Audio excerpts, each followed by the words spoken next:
En la mitología griega se cuenta de un joven cuya apariencia era tan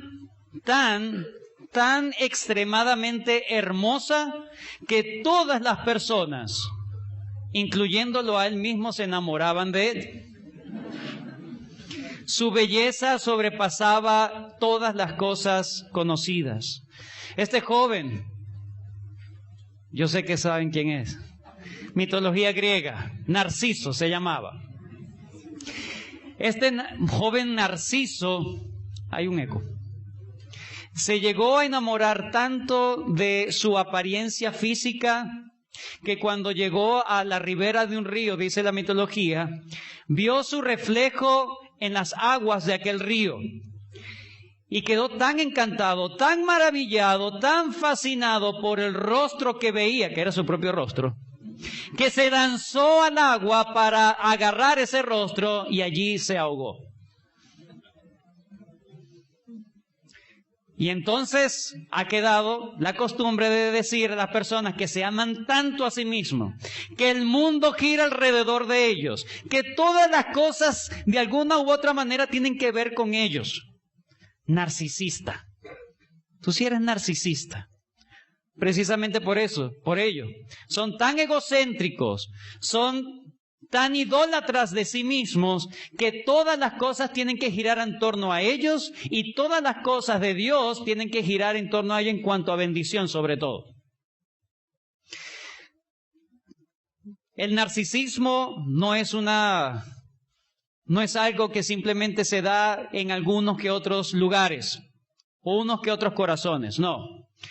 Términos narcisistas como autoestima, superación personal, fe en ti mismo, independencia, éxito, grandeza, superioridad, resiliencia, positivismo, ambición, autorrealización, emprendimiento, prosperidad, salud y placer. Términos que son narcisistas. Todo gira en torno al yo.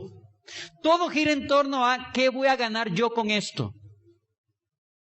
Este tipo de terminología es tan usado hoy en día, no solamente por los coachings, los motivadores, los entrenadores, los psicólogos, lamentablemente se escucha mucho en las iglesias y en los cristianos de hoy en día. El problema no es que lo usen. El problema es que le dan el mismo valor a estas palabras que el mundo le da el valor. La autoestima es de gran valor para el mundo, para los cristianos de hoy también es de mucho valor al igual. Pero lamentablemente, solamente citando un término, pero lamentablemente no se dan cuenta de que el cristianismo es diametralmente diferente a todas estas cosas. El verdadero cristianismo. ¿Qué promete el Evangelio? Éxito, grandeza, superioridad, positivismo, ambiciones, autorrealización. ¿Eso es lo que promete el Evangelio? Sobre todo, ¿qué dice el Evangelio en cuanto a este tipo de términos? ¿Qué dice las Escrituras en cuanto a este tipo de términos? Hoy las iglesias cristianas ya dejaron de escucharse términos y palabras como arrepentimiento, dejaron de escucharse términos y palabras como quebrantamiento de espíritu, indignidad, incapacidad, necesidad, debilidad, pobreza de espíritu. Ya no se escucha casi en las iglesias ni en los cristianos de hoy. Cosa que la Biblia enseña y que Dios le da un gran valor a este tipo de palabras. Salmo 51:17 dice, los sacrificios de Dios son el espíritu quebrantado y el corazón contrito y humillado no despreciarás tú, oh Dios. Segunda de Crónicas capítulo 7 versículo 14, si se humillare mi pueblo. Humillación.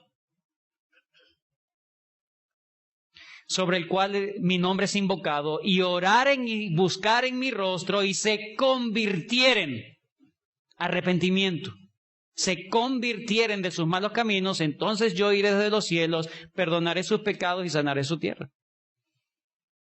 O en 2 de Corintios capítulo 12, versículo 10, donde dice, por lo cual, por amor de Cristo o a Cristo, me gozo en las debilidades, en afrentas, en necesidades, en persecuciones, en angustia, porque cuando soy débil, entonces soy fuerte. El apóstol Pablo se gozaba en considerarse necesitado y débil, porque allí él dependía de la grandeza y el poder de Dios. Ahora la palabra fe ya no significa fe en Jesús, sino fe en ti mismo. Ahora pobreza de espíritu se ha cambiado por confianza en ti mismo. Ahora ya no hay sujeción de la mujer al hombre. Ahora hay pastoras, apóstolas y cualquier cantidad de cosas. Empoderamiento. Ahora ya no se ora para que se le diga a Dios, haz tu voluntad. Ahora, Señor, haz lo que yo te pido. Haz mi voluntad. Llegan ahora diciendo, Señor, vengo humildemente a pedirte que hagas exactamente todo como te lo pido. Por favor, no quiero un no por respuesta. Lo peor de todo, hermanos, es que muchas personas asumen de que ese es el Evangelio. De que Dios está a merced de nosotros. De que Dios está para cumplir nuestros caprichos. Y nos ponemos bravos cuando Dios no nos cumple el deseo. Voy a dejar de asistir a la iglesia. Estoy bravo con Dios. Voy a dejar de orar. ¿Ok? Los cielos tiemblan cuando dices eso. Al final, el narcisismo, al final, el hedonismo es esa filosofía de vivir para mis placeres. Todo lo que yo hago es para yo sentirme bien. Si no me siento bien, entonces no sirve. Y ese es el evangelio que se está fomentando en el día de hoy. Y es un evangelio, por cierto, diferente al que enseñó el Señor Jesucristo. Y que contradice las palabras del Señor Jesucristo y que pierde sentido las demandas que el Señor Jesucristo da, sobre todo en el libro de Mateos. Mateo 16, 24. Mateo 16, 24. Una hoja antes. ¿Qué sentido tiene si el evangelio promete prosperidad, que tú te superes a ti mismo, que todas las cosas es para que tú te autorrealices? Entonces, ¿qué sentido tiene que el Señor Jesús haya dicho en el versículo 24, si alguno quiere venir en pos de mí, niéguese a sí mismo y tome su cruz y sígame? ¿A qué te vas a negar entonces? ¿Qué cruz vas a tomar si ese evangelio que se predica hoy fuera cierto? O como en Mateo 18, cuando el Señor dice, para recibir el reino debe ser como un niño, necesitado, dependiente, que no se crea bueno. Tendría carencias este tipo de demandas del Señor. ¿Qué nos va a enseñar Mateo capítulo 20, versículos 20 al 34? Nos va a enseñar el mismo tema que hemos estado escuchando desde que comenzó Mateo 19. ¿Cuál es el tema? Las demandas del rey. ¿Qué demanda el rey que gobierna el reino de los cielos? ¿Qué demandas hay? Él pide autosacrificio. Él pide que seamos como niños. Para entrar en ese reino no se entran los soberbios. No entra, por ejemplo, aquel joven que dijo, todo lo he guardado, ¿qué más debo hacer? No, son personas que no le dicen a Dios, dime lo que yo hago y ya. No, son personas que piden misericordia. Son personas como aprendimos en la parábola pasada, en la parábola de los obreros de la viña. Personas que sabían que fueron contratados al final del día y que no merecían paga. Y al final se les fue otorgada una paga por gracia. ¿Cuál es el mensaje entonces?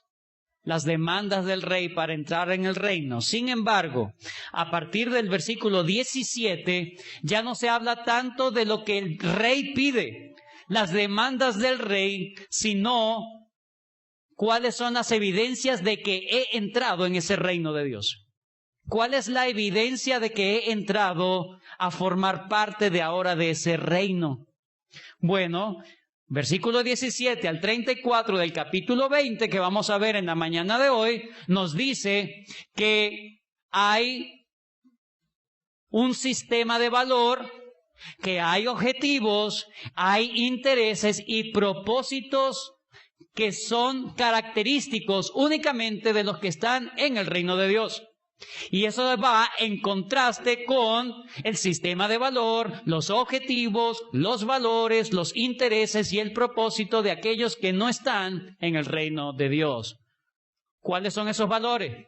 ¿Cuál es el propósito? ¿Cuáles son esos intereses que caracterizan a las personas que ya han entrado en el reino de Dios? Versículo 28 es el versículo clave. De aquí va a girar toda la predicación. Versículo 28.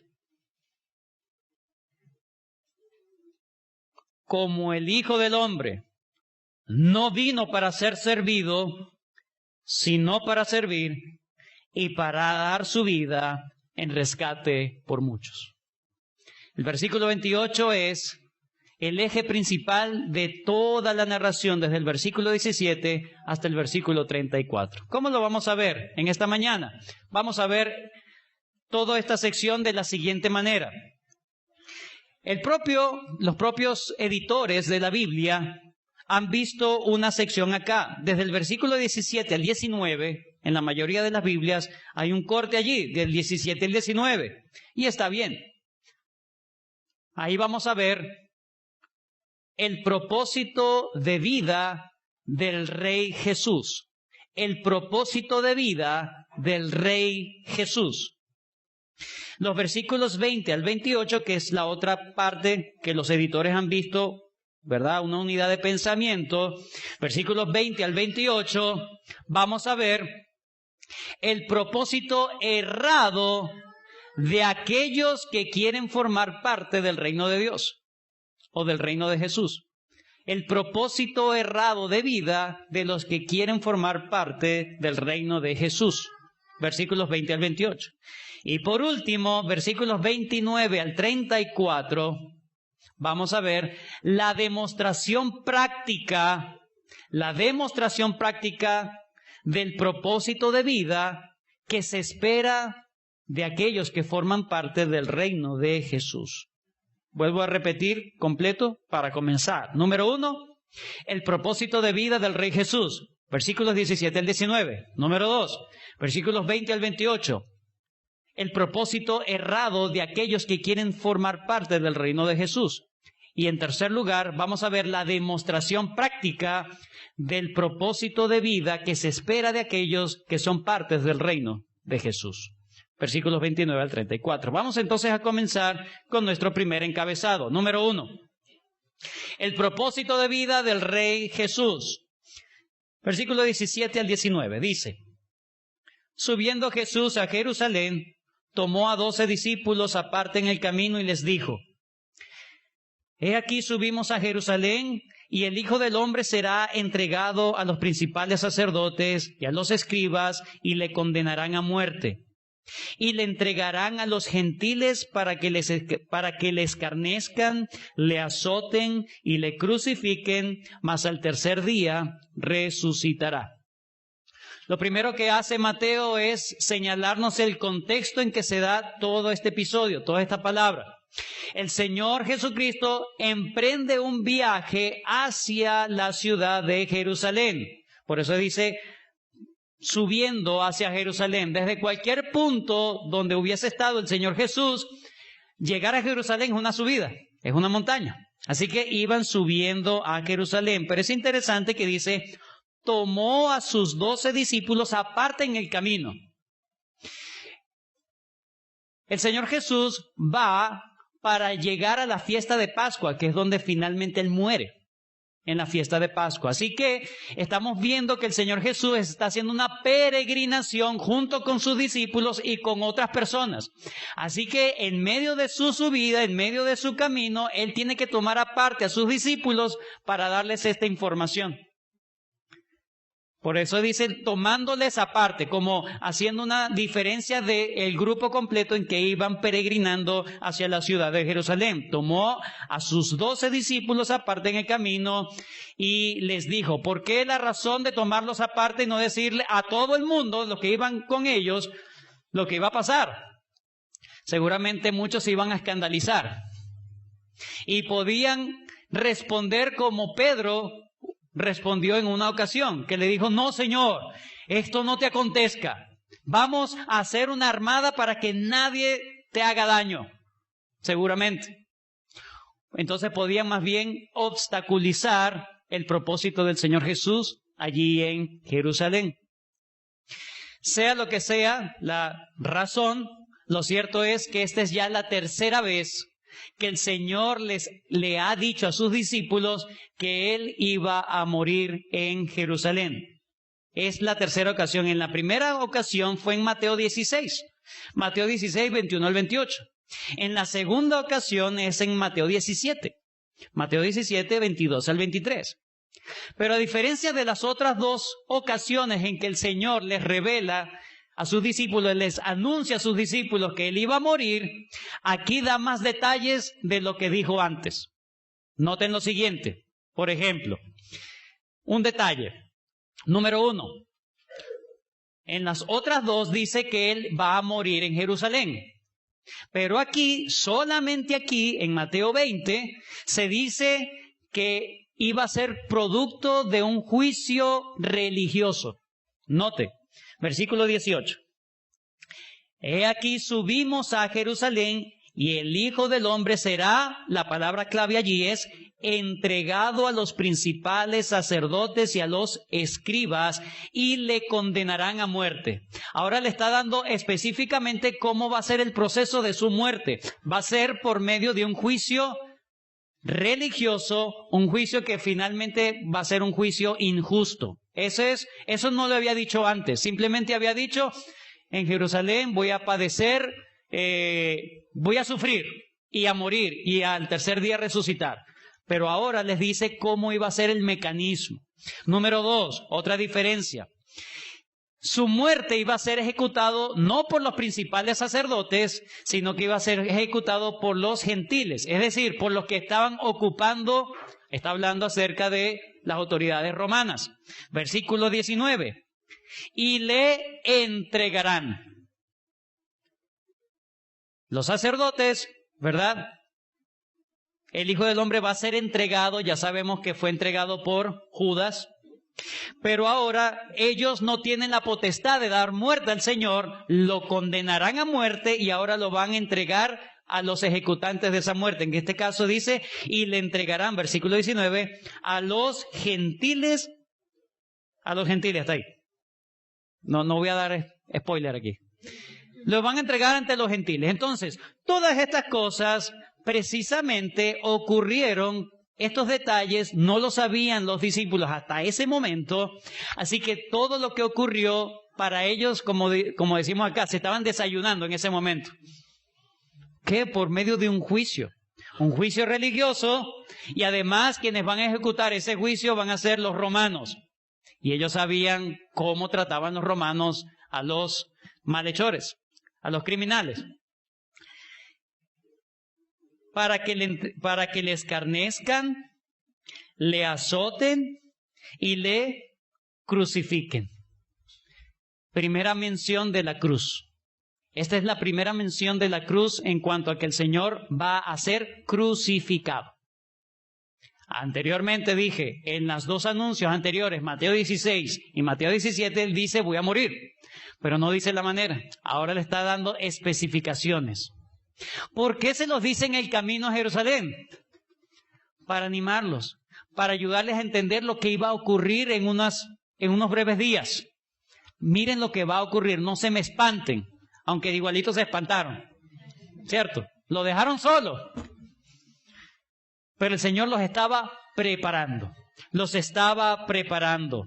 Pero es interesante porque en los dos anuncios anteriores no dice esto que dice acá en el versículo 19. Le escarnecerán, es decir, se burlarán, harán mofa de mí. Y el mismo versículo 19, y le azotarán, es decir, voy a padecer antes de morir. Voy a padecer látigos, voy a padecer burlas, voy a padecer cualquier tipo de mofa, todo voy a padecer antes de ir a la cruz, es lo que está diciendo el Señor Jesús. Hermanos, lo que podemos aprender en primer lugar entonces es que la muerte del Señor Jesús no fue una muerte accidental. Estaba planificado. Dios había planificado quebrantar a su Hijo por ti. Lo tenía destinado. Todos esos golpes estaban planificados por Dios mismo para quebrantar a su Hijo, para que tú no fueras quebrantado por la ira de Dios. Primera de Pedro, capítulo 1, versículo 18 al 20. Primera de Pedro 1, versículos 18 al 20. Primera de Pedro 1, 18 al 20. Sabiendo que fuisteis rescatado de vuestra vana manera de vivir, la cual recibisteis de vuestros padres, no con cosas corruptibles como oro o plata, sino con la sangre preciosa de Cristo, como de un cordero sin mancha y sin contaminación, ya destinado desde antes de la fundación del mundo, pero manifestado en los postreros tiempos por amor de vosotros. El Señor se despojó de su gloria por amor a una humanidad que nos estaba pendiente de Él. Una humanidad, unos malos. Cristo no vino simplemente a morir por hombres, vino a morir por hombres malos, pecadores, injustos e insolentes como tú y como yo. En Romanos capítulo 5, el propio Pablo piensa de lo maravilloso que es el sacrificio de Jesús. ¿Cómo es posible de que un justo se atreva a morir por los malos? Romanos 5, 7 y 8 dice, ciertamente apenas morirá alguno por un justo. Apenas morirá alguno por un justo. Con todo, pudiera ser que alguno osara morir por el bueno. Versículo 8.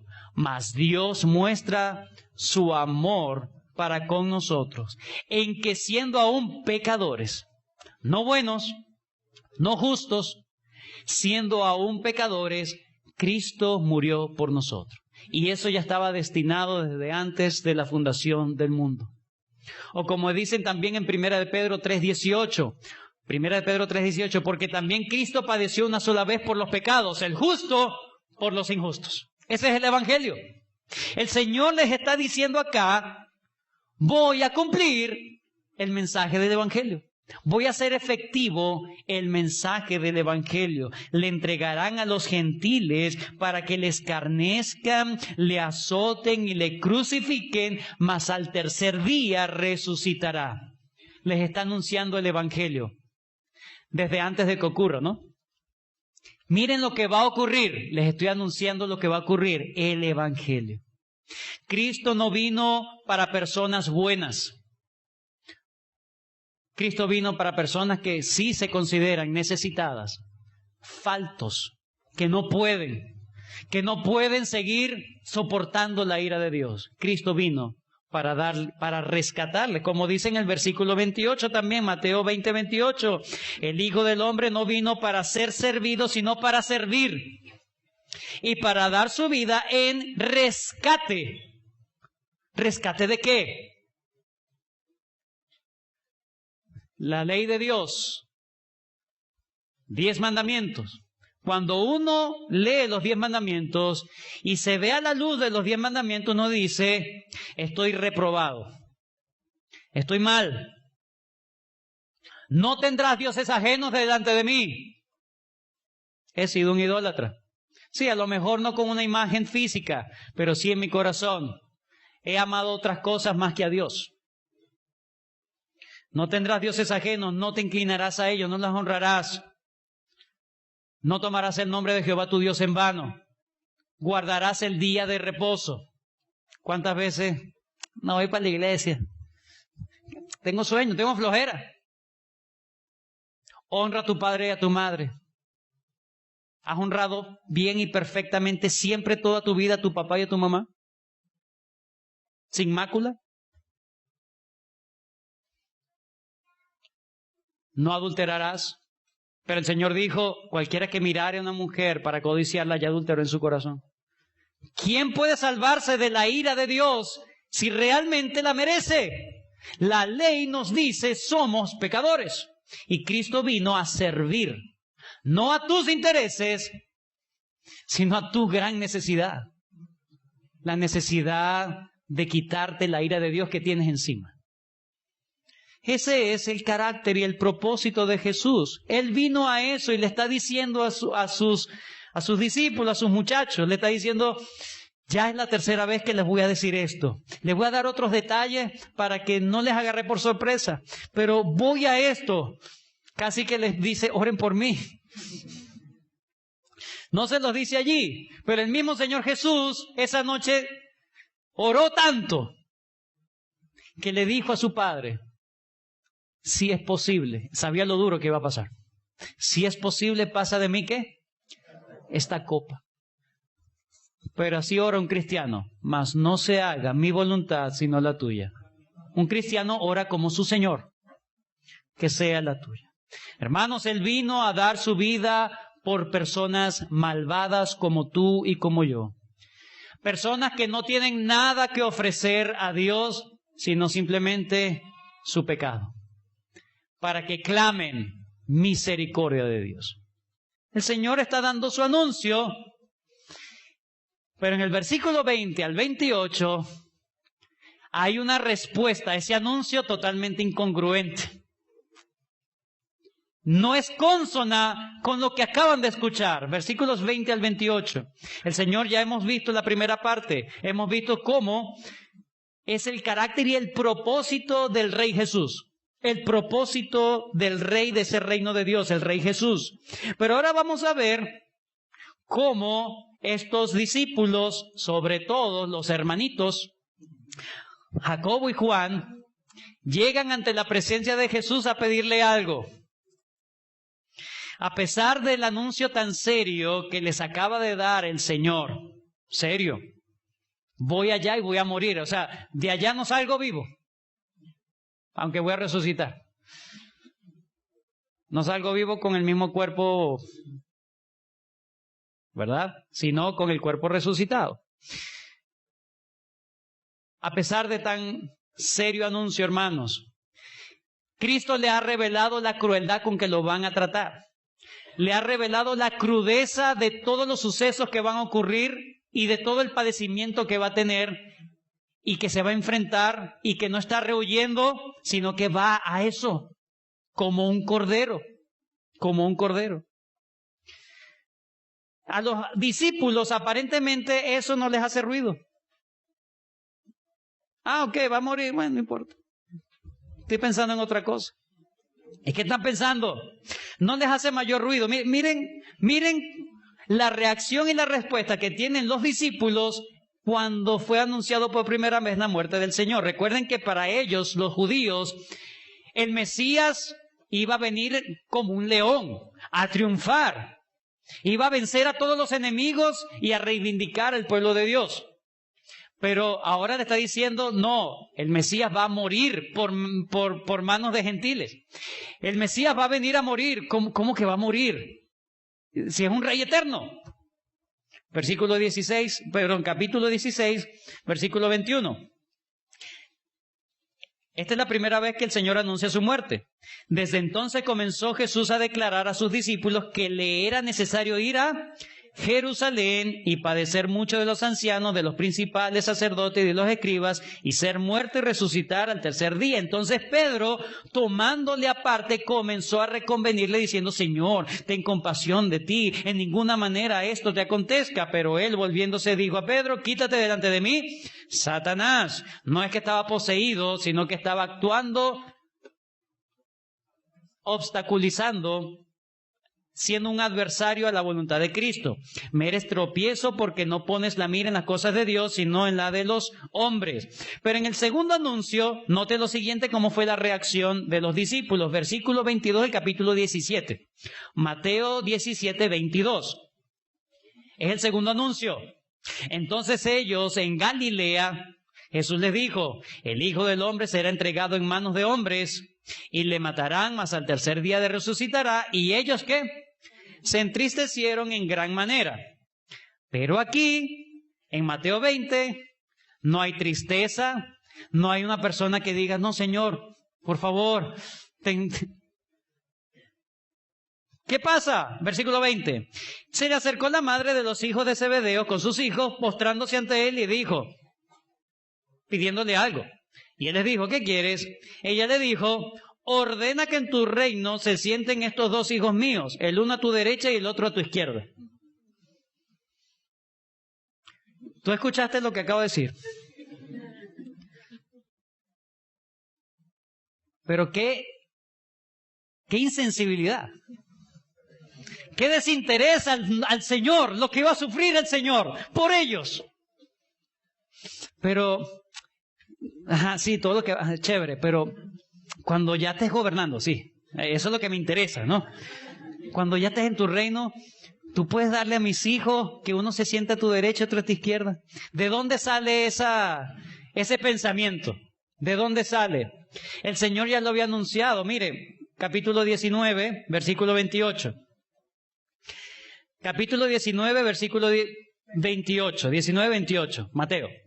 Y les dijo, Jesús les dijo: de cierto os digo que en la regeneración, cuando el Hijo del Hombre se siente en el trono de su gloria, vosotros que me habéis seguido, también os sentaréis sobre 12 tronos para juzgar a las 12 tribus de Israel.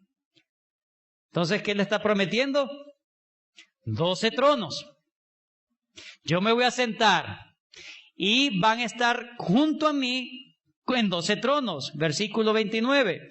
Y cualquiera que haya dejado casa o hermanos, hermano, padre o madre o mujer o hijos o tierra por mi nombre, recibirá 100 veces más, heredará la vida eterna.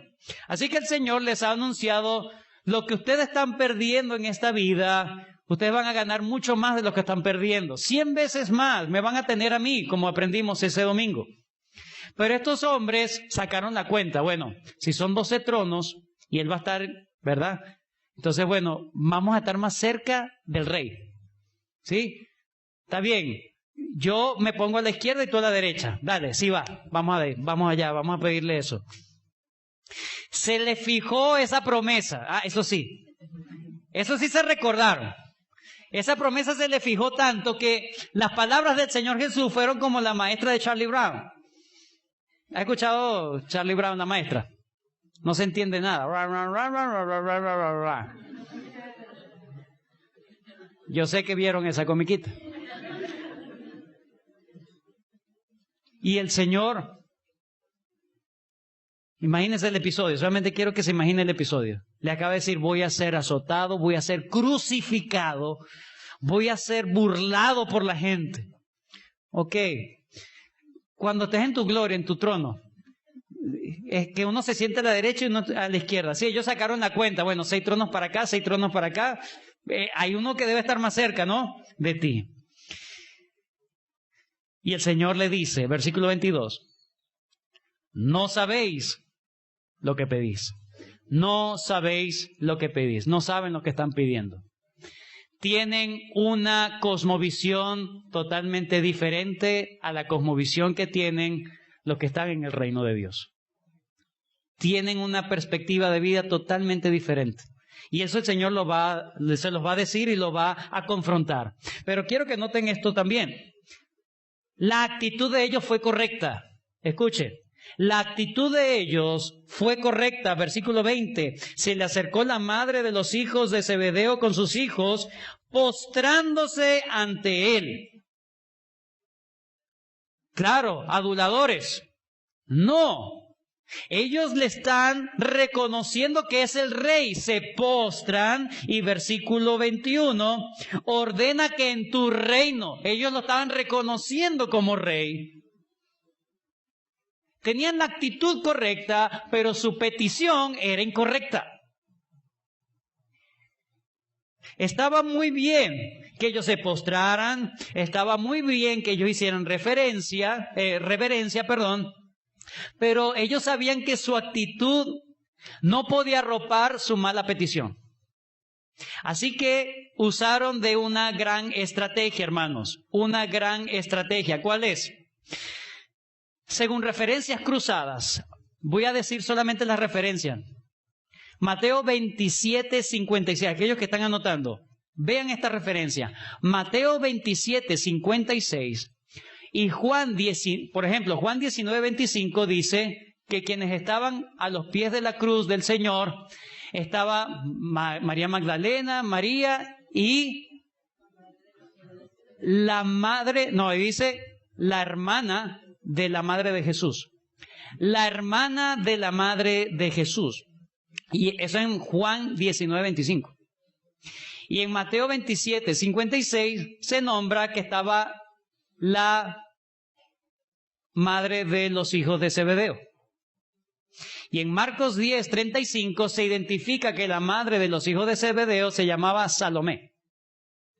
Todas estas referencias, cuando usted la estudia, ¿verdad? Es un poquito, ya, ¿cómo es que es la cosa aquí? Cuando usted la estudia, usted se da cuenta que probablemente, y la mayoría de los eruditos concuerdan, de que esta Salomé es la madre de Juan, de Pedro, de Jacobo, de Santiago y de Juan. Resulta que era tía de Jesús. Eran primos. La tía de Jesús. Así que los primos, bueno, familia, tú no le puedes tirar a la familia.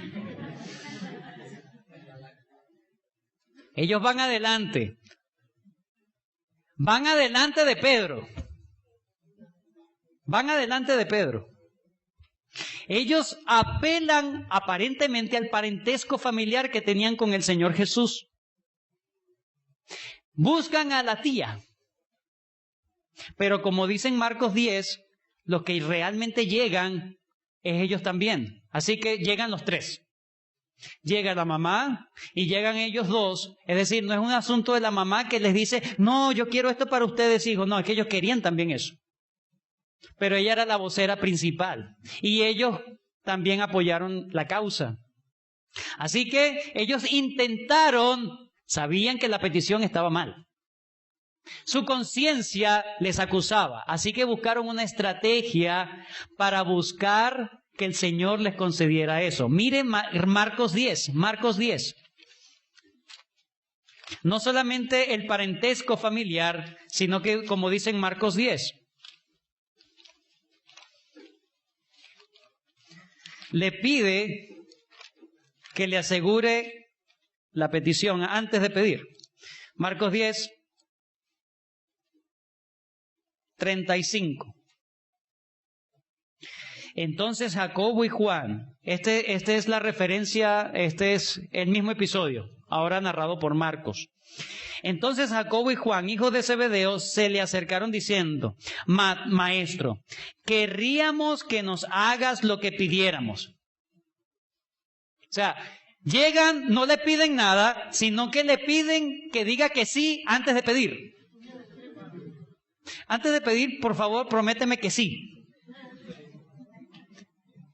Llegan con una estrategia familiar, pero también con una estrategia de palabras. Por favor, Señor, dime que sí a esta petición. Si no, antes de hacerla. Ellos sabían que estaba mal. Probablemente no lo sabían de forma consciente, pero sus conciencias los traicionaban. Se vieron las medias, como dicen. Se entendió eso.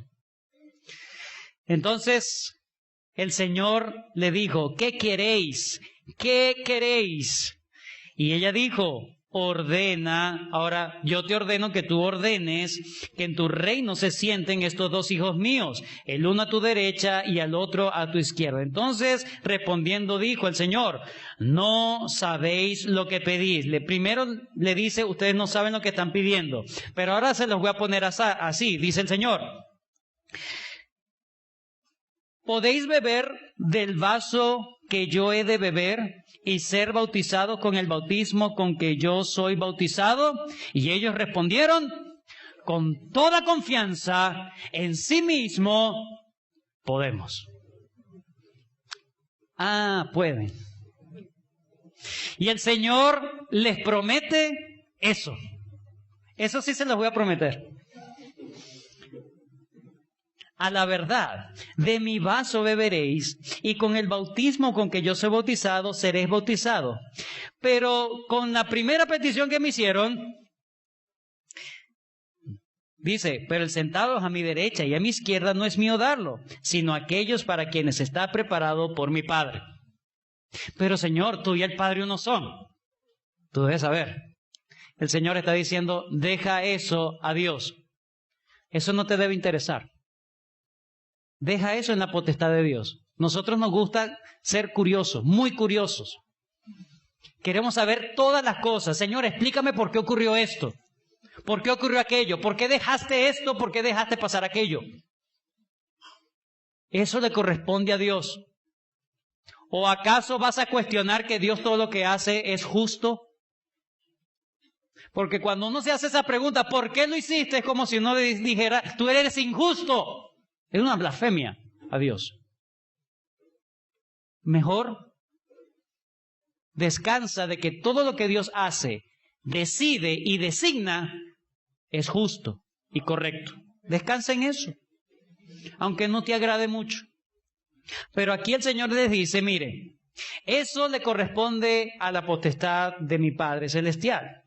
Pero la pregunta que les hice y que ustedes están dispuestos, eso sí se los prometo y se los voy a garantizar. De hecho, la historia de la iglesia nos dice que fue así. El vaso dice, beberéis de mi vaso, también se puede traducir como la copa. Y la referencia de la copa en el Antiguo Testamento es la copa de la ira de Dios. La referencia es copa de la ira de Dios, es el sufrimiento por llevar el castigo de Dios. Eso por un lado. Y el bautismo tiene que ver con una simbología de muerte, de un juicio sepulcral, por así decirlo. Entonces el Señor le está diciendo, bueno, van a sufrir y van a morir. Y eso fue precisamente lo que ocurrió. Santiago o Jacobo fue el primer apóstol que murió. El primerito que fue martirizado por un Herodes. Eso lo vimos en Hechos. Es decir, Jacobo o Santiago, que es el mismo, este Jacobo, hermano de Juan, el que escribió el Evangelio de Juan, el que escribió el Apocalipsis, el que escribió primera, segunda y tercera de Juan, es el mismo Juan, los hijos de Zebedeo. El Señor también les llamó Boanerges, que significa hijos del trueno. No eran amorosos ni humildes, eran terribles. Un comentarista dice, probablemente lo heredaron de su mamá, porque fue la mamá que le dije, Señor, ordena. Lo que sea. Estos hijos intemperantes del trueno inauguraron los sufrimientos. Uno inauguró los sufrimientos de los apóstoles y el otro los cerró. Fue el último. Toda su vida fue de sufrimiento hasta el final de su destierro en Patmos. Uno comenzó y el otro selló. ¿Quieren eso? Pueden. Ahí va. Pero lo demás, déjenlo al Señor. Y ahora les corrige la mala concepción de lo que significa reinar con Cristo. La mala concepción de lo que significa reinar con Cristo. ¿Por qué? Porque los otros 10 se ofendieron. Note, cuando los 10, versículo 24, cuando los 10 oyeron esto, se enojaron contra los dos hermanos. Y una lectura llana puede decir, claro, se ofendieron, ¿cómo osan? Miren al Señor que acaba de decir que va a morir. ¿Y ustedes cómo le van a pedir eso? Por favor, qué insensibles son. Pero no, ¿saben qué fue lo que los molestó? Ya les voy a decir lo que los molestó. Marcos 9. Marcos 9. Marcos 9. Este episodio de Marcos 9, recuerden que el episodio paralelo a Mateo 20 es Marcos 10. Vamos a leer un capítulo antes, cosas que ocurrieron antes, es decir, Marcos 9. Versículo 33 y 34. Marcos 9, 33 y 34. Y llegó a Capernaum, y cuando estuvo en casa le preguntó a los discípulos, ¿qué disputabais entre vosotros en el camino?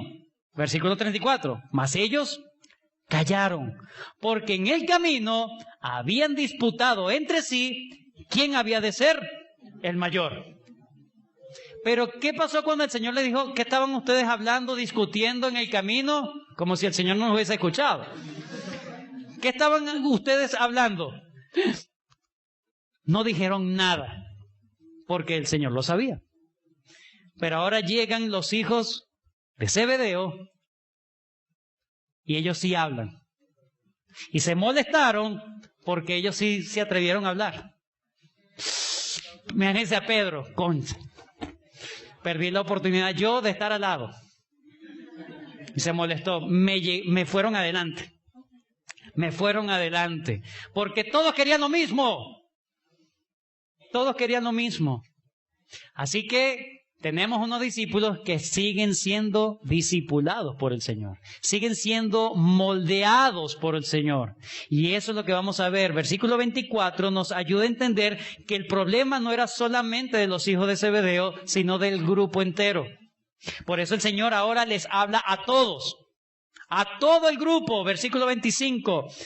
Entonces Jesús, llamándolos, dijo, sabéis que los gobernantes de las naciones se enseñorean de ellas. Para ustedes, en el mundo, ser grande es enseñorearse y tener poder y dominio sobre otras personas. Y los que son grandes ejercen sobre ellas potestad.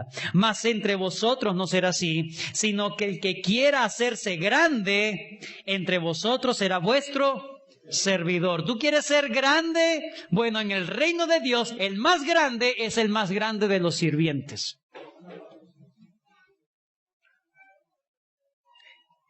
Será vuestro diácono. Es la palabra. El que quiere ser grande tiene que ser el servidor de las mesas, el más humilde. Y dice, y el que quiera ser el primero entre vosotros será vuestro dulos, esclavo. Usa las dos palabras que tienen que ver con servidumbre de baja categoría. Ustedes van a ser diáconos.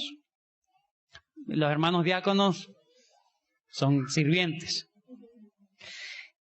Pero dice, será vuestro esclavo. Es decir, debes estar a disposición de servir a los demás. Ese es alguien. Es decir, ¿cuál es el sistema de valor de alguien que ha entrado verdaderamente en el reino de Dios? Su valor, su sistema de valor, sus intereses, su propósito es, ¿qué puedo hacer para extender el reino de Dios en la tierra? ¿Esta decisión contribuirá al bien de mi prójimo? ¿Este negocio que voy a hacer servirá será un recordatorio de que yo amo al Señor? Lo que yo hago con mis hijos, como yo estoy criando a mis hijos, entonces todo tiene que ver no conmigo, sino con el Señor, como aprendimos esta mañana. El reino, los que reinan con Cristo, no es para reinar para sus deleites, no son narcisistas. Los que reinan con Cristo, los que han entrado en el reino de Cristo, van a reinar para Cristo, para los intereses del Señor, y lo hacen desde ya. Todo lo que ellos hacen es para promover el reino de los cielos, para el bien de sus hermanos y de sus hermanas. Son administradores de los recursos que Dios le ha dado para el bien de sus familias, para el bien de sí mismo, pero también para el avance del Evangelio. Eso es lo que no es para hacerse grandes.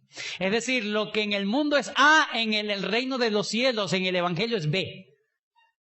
Y lo que allá es B, aquí es A. Ellos hablan de superación personal, autosuficiencia, autorrealización. Aquí hablamos de humildad, de necesidad y de que necesitamos más. Pobreza espiritual.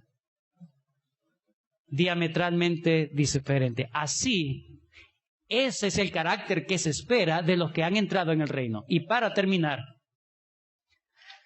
el Señor da un ejemplo. El Rey de los cielos, ¿cómo sirve a unos miserables, ciegos, que todo el mundo desprecia? Veámoslo para terminar. El reino de los cielos o el propósito de vida de Cristo es demostrado en la práctica para que ellos vean cómo es alguien que realmente ha entrado en el reino de los cielos o que Jesús es su Rey. Versículo 29. Al salir ellos de Jericó, le seguían una gran multitud y 2 ciegos que estaban sentados junto al camino, cuando oyeron que Jesús pasaba, clamaron diciendo, ¿qué dicen? Señor, Hijo de David. Esto es una actitud correcta, tal como la mamá y los hijos, la mamá de los hijos de Zebedeo y sus hijos. Esa fue la comprensión correcta de quién es Jesús, pero a diferencia, ellos dan una petición correcta. Señor, Hijo de David, ten misericordia de nosotros. Y la gente les reprendió. Ellos no sirven en la sociedad, pero ellos clamaban, diciendo, Señor. Dice que clamaban más, con desesperación. Escúchame, Señor. No llegaron con ínfulas delante de Dios. Señor, haz esto, por favor, para mí. Gracias. Dios no está para ti. Dios no está para tus deleites. Dios no es ese ser cósmico que hace todas las cosas que el mundo gire para que tú seas feliz. Lo hace para sus propósitos. Pero estos mendigos, estos ciegos, estos miserables, recibieron lo que les pidió. Recibieron lo que le pidieron a Jesús, porque era una petición correcta. ¿Cuál era la petición? Ten misericordia de nosotros. No le piden lujos, no le piden poder, no le piden gloria, le piden ¿qué? Ten misericordia. Ten misericordia de mí.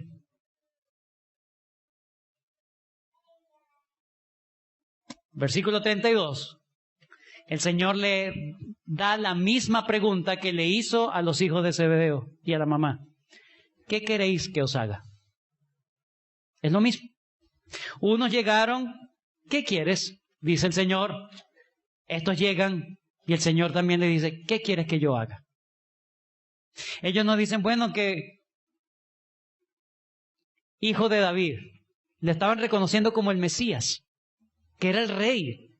Y no le están pidiendo lo mismo que pidieron sus discípulos.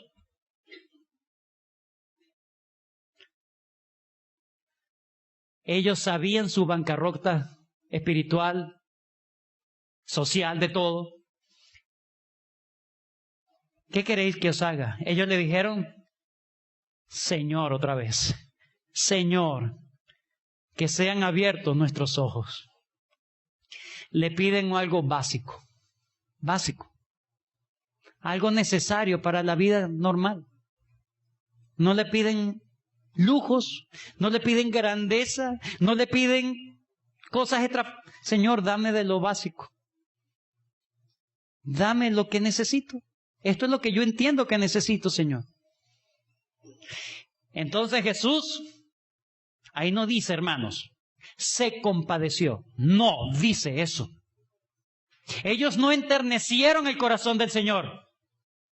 Ay, tan bello. No, le voy a hacer algo. Me conmovieron el corazón. No. Cristo no se conmovió por ellos. Dice compadecido. Es una compasión de Cristo que tiene y decide tener compasión nada más. La gente, nosotros, hermano, tú puedes llegar con lágrimas al Señor, pero Él conoce tu corazón. Señor, por favor, tú sabes que si tú conviertes a ese muchacho, yo te serviré por siempre.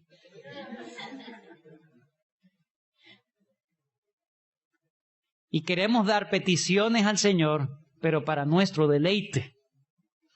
Y estos hombres miserables obtuvieron lo que le pidieron porque tuvieron la actitud, reconocieron quién era. Y le pidieron según lo que es la verdad. Señor, solamente necesito misericordia de ti, es lo que necesito de ti, misericordia.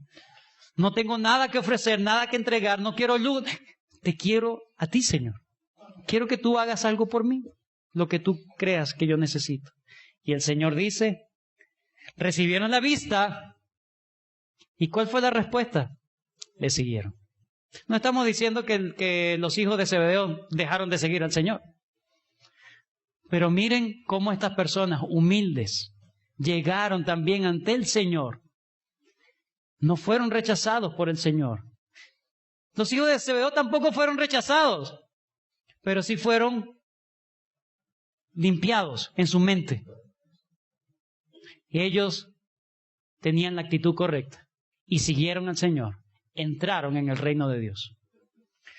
En conclusión, el mundo no gira en torno a ti.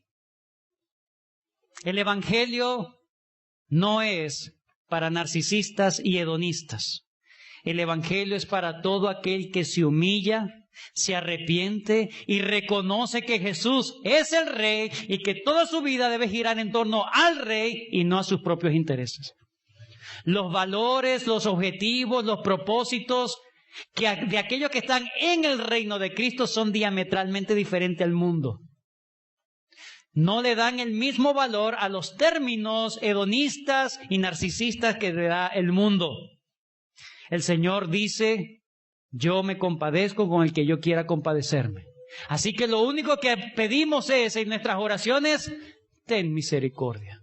¿Cómo oramos? ¿Cómo estamos orando? Como tú oras, estás revelando, hermano. Estás revelando, hermana. ¿Cómo te ves tú delante del Rey? ¿Te ves como un miserable que necesita misericordia? ¿O te ves como ellos que tienen derecho a estar en los mejores puestos, más privilegiados del reino? Que el Señor nos ayude, hermanos. No podemos amar, hermanos. No podemos amar a Dios por sobre todas las cosas si nos amamos más a nosotros mismos. No podemos amar a Dios sobre todas las cosas si nos tenemos más amor a nosotros mismos. Niégate a ti mismo. Número 2. No puedes servir a otros con amor sincero, con compasión, si estás más interesado en tus propias cosas y no estás interesado en el pueblo de Dios. Y en tercer lugar, para negarse a uno mismo, es necesario nacer de nuevo. Quien entra en el reino de Dios y demuestra que está en el reino de Dios, no es porque, bueno, yo ahora voy a ser humilde. No, es que Cristo lo hace humilde. Hay una autopercepción de que yo necesito de Dios misericordia y se humilla delante de la poderosa mano de Dios. No busca a Dios por sus dádivas, busca a Dios por lo que Él es. Ese es alguien que ha entrado verdaderamente en el reino de Dios. Y aquel que cree que está en el reino de Dios, pero sigue pensando en las cosas de este mundo. Las cosas de este mundo lo atraen demasiado. Las cosas de Dios son solamente para el domingo. Esa es una persona que cree, pero está autoengañada. No está verdaderamente en el reino. Así que yo llamo a todos a que nos evaluemos. Señor, ayúdame a ser como estos ciegos, estos pobres que piden desesperadamente de tu misericordia, de tu amor en todas las cosas. Que nos ayude, Señor, a evidenciar si somos de parte del reino, si somos parte del reino de Dios o no. y que nos ayude a cambiar nuestra mente. Os ruego, pues, por las misericordias de Dios, que presentéis vuestros cuerpos en sacrificio vivo, santo, agradable a Dios, que es vuestro culto racional. No os conforméis a este siglo, sino transformaos por medio de la renovación de vuestro entendimiento, para que comprobéis cuál sea la buena voluntad de Dios, agradable y perfecta. Señor, selle su palabra en nuestros corazones. Gracias, Señor, por este tiempo.